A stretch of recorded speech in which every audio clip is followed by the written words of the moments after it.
Welcome to Monday Morning Commerce, where we chat with the manufacturers, wholesalers, and retailers leading the way in the new era of digital commerce. Join us as we explore the technology and strategies used to fuel these successful companies. Now here's your Monday morning host, Travis Merrier. Hey everyone, and welcome to the Factory Web Podcast. Today we've got Bill Muller from Yeti Cycles. How are you doing today, Bill? Doing good. Thanks for having me. Great. Well, today we're going to talk a little bit about how Yeti Cycles has integrated the Salesforce Sync from Commercient into their Syspro ERP system and a little bit about that. But before we get kicked off, Bill, if you don't mind giving us a background of Yeti, your guys' company, as well as your role, that might help our listeners kind of get to know you. Yeah, no problem. So Yeti's an old established Colorado company. We started in Durango, Colorado in 1985. We're a high-end, premium quality mountain bike manufacturer. Our operations now are located in Golden, Colorado, which is closer to the Front Range, bit bigger of an economic hub for us. We're kind of a smaller but high-growth company, and I came on with the company about 18 months ago, and my role is Director of Finance and Operations, so I handle basically everything from our banking relationships down to distribution. So it's a pretty fun gig and great culture here at Yeti, and I've really enjoyed my time here thus far. So very cool, very cool. So kind of diving into the Salesforce Sync, I know you guys worked with Commercient to really get your Salesforce CRM integrated with your back-end inventory management accounting ERP, which you guys are using Syspro. Yep. What was kind of the driver behind that? What kind of led you guys to look into doing that kind of integration? What specific problems were you looking to solve, I guess? Sure. Well, Salesforce, obviously, when we signed up for that, solved a lot of our problems in terms of communication, CRM, things like that, marketing especially. But we weren't able to necessarily pull across a lot of data that we already had in a database. We were using Access and custom-built reports on our end, but it's just much more efficient with the Salesforce capabilities of dashboards and reporting and just all the enhancements that you get from their interface. So we basically worked with Commercient, and we identified initially, I think it was 5 tables or 6 tables, everything from inventory master, customer detail, sales order detail, and now a bit further, we've actually just recently pulled across 2 more tables and then 3 additional ones to that are pertaining basically to receivables and financials. So we're building in some metrics for credit line, outstanding aged payables and AR, things like that for both the dealers and distributors that we work with through Salesforce. So it's just basically enhancing our capabilities because we have access to so much more data, and everything lives in one place. So. Nice. Very cool. It sounds like you guys have moved past just the initial kind of just taking over customer data. You're actually getting into the AR side of things and more the financial reports. Who is all using this? I mean, is your sales team? Obviously you are. I mean, how do you kind of have the reports set up and how, at least I know you guys are in the process of a lot of these reporting aspects, but how are you kind of using them as far as roles go across the company?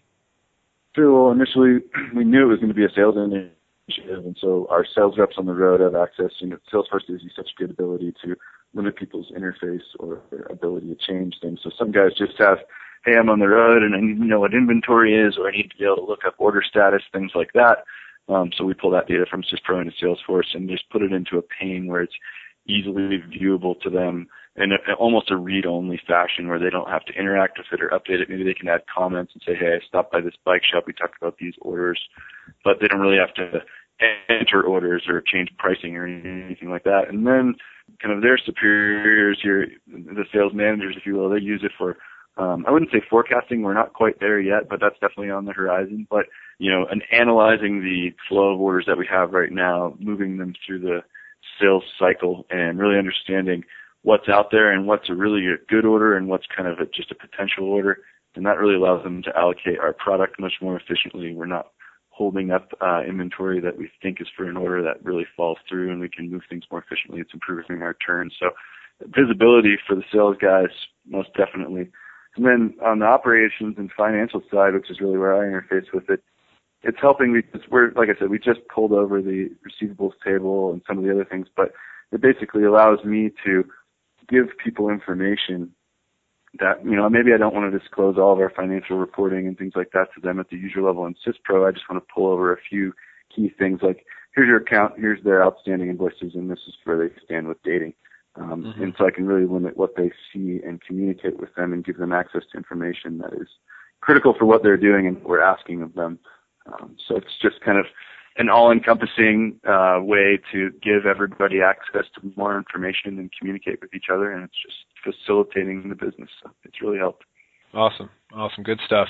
And it sounds like you guys obviously have the core, and that's kind of how the app was built. The core functionality is really pulling from any ERP, but in your specific case, Syspro, and pushing that information to Salesforce for the visibility of, for AR from your side, the salespeople being able to see more about the past purchases, things like that, customer information. Are you doing anything? And I'm not sure if when you first implemented this was available or not, but the sales order side, from actually sales reps being able to place orders in Salesforce, closing a deal as closed one, for maybe like dealers. Have you gotten into that yet, or is that something still on the horizon? We've talked to the Commercient guys about doing that.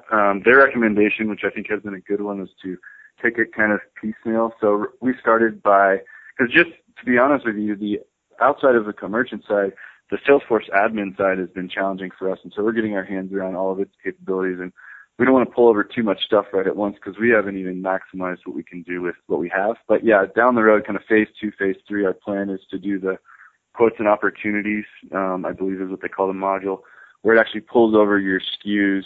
So we can view sales orders right now, but we can't necessarily enter a sales order in Salesforce and then move it to 100% closed and have that populate in Syspro. That's our end goal. But we're building out the reporting and basically pulling all of the data over from Syspro once the orders have been transacted. So one step at a time, but yes, that's definitely on the horizon. Okay, very cool. Sounds like a good strategy there. Okay, so sounds like you guys have been rolling it out. Obviously, now you're in kind of more the Salesforce side, walking through and getting the reports built and the admin side of things. Can you talk about the actual implementation of the Sync app from Commercient? How long it took, what was needed from your team, how you interfaced with the Commercient team? Kind of walk us through that process.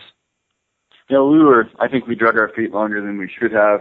They were pretty comfortable with it and had done it for some other people, and we were just, it's a big data project, and it's kind of intimidating at times making sure that that's all right and scrubbing all the data. So we had some work on our side to do, making sure that the information coming from our ERP system was good info and we didn't have duplicate customers and all kind of other stuff like that. So I think once we kind of got our ducks in a row, that made the integration with Commercient a lot easier. And then it was, we're still going through it. As I said, we've been pulling additional tables across. And I'd say from the inception of, hey, I need these 10 tables, through negotiating pricing all the way down to implementation, I'd say that's maybe a 2-week process, a little more if they run into snags or we want to tweak a few things here and there.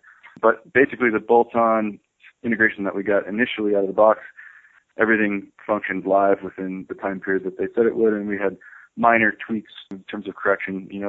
We had a first name populating and a last name, and then a few things where like the address lines didn't line up. It was more of a mapping and just kind of dialing it in. The core functionality was there. And then I think one of the things that we underestimated, and I know we've talked a lot about the Salesforce side, was Commercient gives you all of this data, and that's really what their key is. They just link you up with your Syspro back end. However, you really have to understand how to link all of those tables and headers and everything on the Salesforce side to maximize what you get from what Commercient brings to the table. So I would just advise that to anyone just kind of going through it. Make sure that you not only get a good partner to pull across your data, but also have the ability to use it and understand the interface on the Salesforce side so that you can get your most out of the money, because it's a good investment, but it gives you a lot of opportunity. So sure. And like I said earlier, I know you guys, it's somewhat still early. I know it's only been a couple months that you guys have been using it, but the salespeople were one of the first teams to kind of roll it out.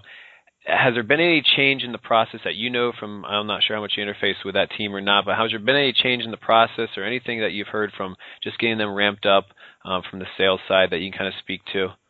Well, I know that the CRM functionality has helped a lot because we get guys on the road all the time and stuff like that. So when they're covering for each other's accounts, once we pulled across the sales order information, they could live in one place in Salesforce, talk to the accounts, have all the contact information, look at account history when they called, and then log what they talked about. So when their account rep gets back into town, it's kind of seamless the next time they call. there's an update in there as to what was going on. Maybe they released an order or something like that. So once the live data from Syspro came over, they could actually use the sales functionality in Salesforce. It's kind of worthless without your data, so it's Sure. key. Sure, makes sense. Well, that was Bill. That was perfect. I think you touched on just about everything we wanted to going over the app. Is there anything else that you might think might be beneficial that we didn't touch on for people looking to set up this kind of sync with Salesforce and their ERP? I would just tell them to really look at their data on the back end of their ERP before they do it, and just go ahead and it's more expensive, but initially you just go ahead and link all of the tables that you think you're going to need, because what happens is you pull half across and then you get into your Salesforce admin, and all of a sudden there's a few columns that are in one other table that you don't need, that you needed, and you can't build out your admin functionality. So I would say err on the side of bringing more tables over, and then your functionality is much more enhanced. So.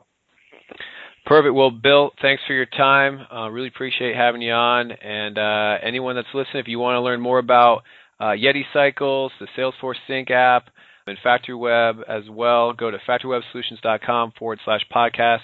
You can find the show notes for this show. You can find the YouTube video with some helpful background slides of what me and Bill discussed today, and some helpful links as well. So once again, Bill, thanks a lot. No problem. Anytime.